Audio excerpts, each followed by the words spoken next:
So I'm going to try and explain what I was talking about here, and it's something that it doesn't matter what kind of a horseman you are, whether you're right hunt, horse whisperer, or traditional horseman or English or anything. Horses are horses.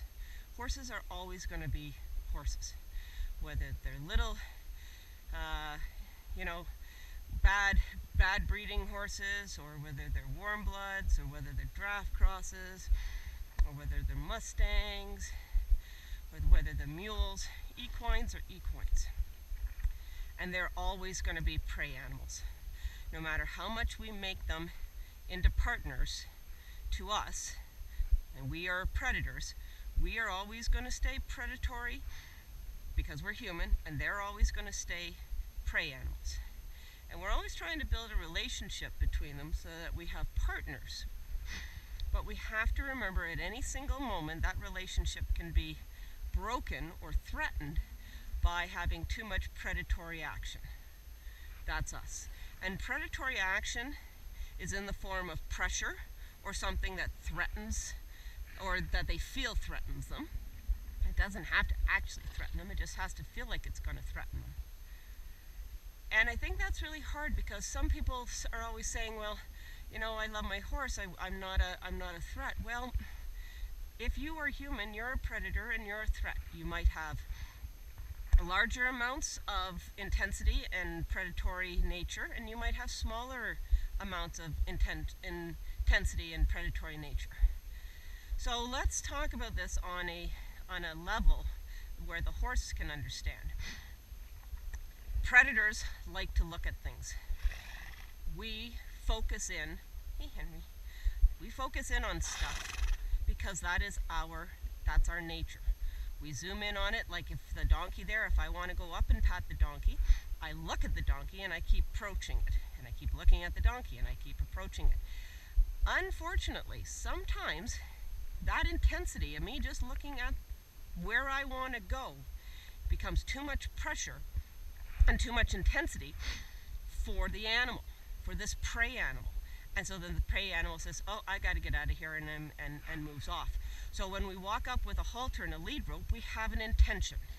We say, hi, I'm coming to halter you. Here's my halter and lead rope. I'm coming to get you right now. This is what you're thinking anyways in your mind, because you want to go riding, or you want to trim the horse, or you want to brush the horse. And you exhibit a body language that the horse reads as too much pressure, and then they move off on you. So people say my horse is hard to catch. That's your fault. It's not the horse's fault.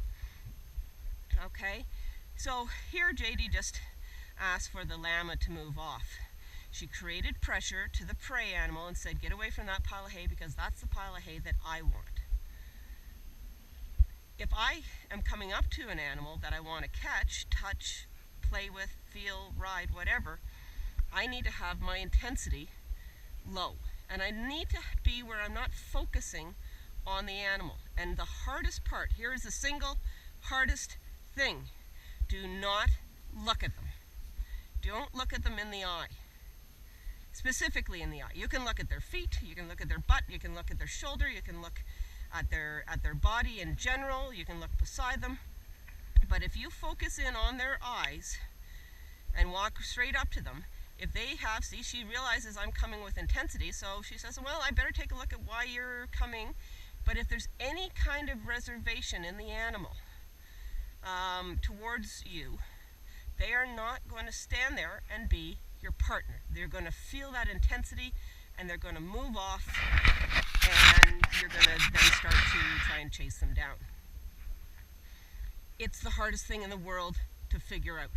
And you have to use it all the time because they're always prey animals, and you're always a predator, and you're always going to have visual, your two eyeballs staring at something, because that's what we like to do. So when I want to work a horse for the first time over something that's scary, let me just say I took my jacket off here. That's how warm it is. So I got my jacket, and I say, oh, now pony, I wanna touch you here, Casey, with my jacket, because that's all scary. If I look right at him and come up with the jacket, he lifts his head to see what's going on, and if he's got enough confidence in me and trust in me, then he says, that's okay, and I'll let you touch me with the jacket. But he's paying attention, and he says, maybe that was too much. So then I pull it away. But if I don't look at the horse, oh, gotta pick a scab off. Sorry, Case. Sorry, everybody. If I want to walk up to Rio there, who has definitely some fear reservation, and he's got a pretty high level of, self-preservation as a prey animal, and I've never touched him with my jacket before, and I haven't really worked with him very much. I'm going to look down, so there's my target. But if I look at my target, I'll actually force him to walk off. Now, I'm going to look at the ground. I'm going to hold my jacket in alongside. Now, right now, I'm on his left side. So I'm going to put the jacket closest to me, put it against my body, because he's a body language reader. So anything that I do involves him wondering what's next. So now he says I'm going to walk away because Cricket, the boss mare, came along. I'm actually not looking at him. I'm looking at the ground. He was wondering why I'm looking at the ground. And I'm going to turn so that only my shoulder is beside him. I might even turn so that my back is beside him. I'm trying to make myself not a threat. Okay? So I'm not reaching any hands or limbs out like a tiger trying to get a hold of him. I've just got my hands, my one hand is down along my side. And the other hand has got the jacket in, and I'm just coming up to be beside him like a horse. And if he is okay with that and lets me be a horse, he'll let me come up and touch him on the shoulder, and now I'm actually touching him. And he said, oh, that was interesting. What you got in your hand? I'm not looking at him. I'm looking at the ground. It's the hardest thing in the world to do. To just stand there beside him and not look at him. Now I'll move it a little closer and see if he'll let me touch. And now I'm going to see how easy that is? He said that was scary. It's something that didn't look, so I'm like, okay, that's all right, buddy. I'm just going to come up here and I'm actually going to back my butt into you. And he says, no, it's too much pressure. See how easy this is to make a horse be unsure of the situation. And, you know, I could have everybody say anything in the world that they want to say about this, but I'm speaking horse. All right? So now I've put it in my right hand, and he says, you're following me again. And I'm just standing still, and I'm not looking at him. I'm still not looking at him. I can see him. I can see his nose, and he's sniffing, and he's wondering what's up. Okay, and then I'm just going to try and walk in here beside him, up to the shoulder, and he says, too much pressure, sweetheart. That jacket is weird. Okay, and he's going to move off on me. So then I'm just going to follow along, and eventually he's going to let me do this. Okay, so I walk up. I'm not looking at him, standing within 2 feet of him. I'm just going to move in and touch him. Okay, so now I'm touching him on his shoulder with my elbow. And I'm not trying to do anything else other than just touch him. And have him stand still and be okay with it. And for today, I would say that's great. That's all I wanted. I wanted you to just eat and let me stand here beside you. And I'm not looking at you. I've been staring at the ground this whole damn time. I want to look at him. You know, I want to look him in the eye because that's a predatory thing to do. He doesn't want to do that. So anyways, we're going to leave him alone. And put our jacket back on. Because when you look at everybody, okay, they don't look at each other. The only time that you're going to find horses really, truly look each other in the eye or intensely look at another horse is when they say they want to move them off. So if I look at Phyllis and walk up to her with intensity because I want that pile of hay, and if I was a horse, I'd extend my head out a little bit and I'd shake it around, and then she'd say, well, I think you want me to move. No, I really don't, and she's pretty good about that, so I can look at the ground and come up and pat her. But the more that I look at her in the eye, what we do as people, right there looking at her, the more that she will eventually, if that bothers her in any form of prey-predator relationship, she's going to leave. Because horses aren't always looking at each other. Except, of course, if you get a baby who's got a lot of confidence and then it comes up and gets in your face.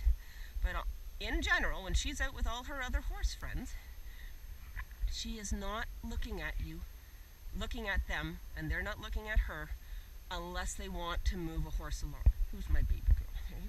Who's my baby Jessie? So the next time you're out in your herd, cha-cha, don't get on me. Don't, that's going to get you in trouble. There you go. So the next time that you look out in your herd, take a look at how horses look at each other. All right? Because this is it. This is it. This is the number one thing that we do wrong. We stare at horses and expect them to be okay with it because they're supposed to be our friends. But they're always going to have a prey and predator relationship involved. So the more scary things that you do that make a horse think about self-preservation and needing to run, because they run more than they want to fight, then that's where the breakdown is. So every time you look at them, they don't look at each other. They only look at each other when they decide they want to move somebody away. Okay, or that something interesting is going on. But other than that, they sort of have a not direct gaze. They have an off gaze, right? So here, Gally is looking and saying to Brago, "I'm coming in to get that hay," and she will decide. She says, "No, okay, I'm gonna go back and." I didn't get you to move, so I'll go back and eat over on this pile, because Brago had enough confidence to say, I'm going to stay here. Now, Jessie just moved him off, but see how they come up? They don't look at each other, right? The only time they look at each other is if they truly want to move the other horse around. Otherwise, they just give each other little glances off to the side, and we don't do that. We walk straight up and think that everybody's going to be okay with it. All right? So, the more that you work somebody, or somebody's afraid or something, then you got to be paying attention to what your gaze is like. And I know I sound like I'm just going on and on and on. Probably nobody's got to the end of this video. But horses don't look at each other. They look beside each other, or they look at their feet, or they look at their body. So when you want to do stuff, you got to stop being a predator and act more like a horse and not look at them until you build up enough confidence. Okay? When I say not look at them, I'm talking about directly in the eye. Don't look them directly in the eye. Or if you do, you just kind of glance and go off. It's not what they're used to. It's not how they work. That's it for now. I'll do another one of these later on when they're doing something else just in the field.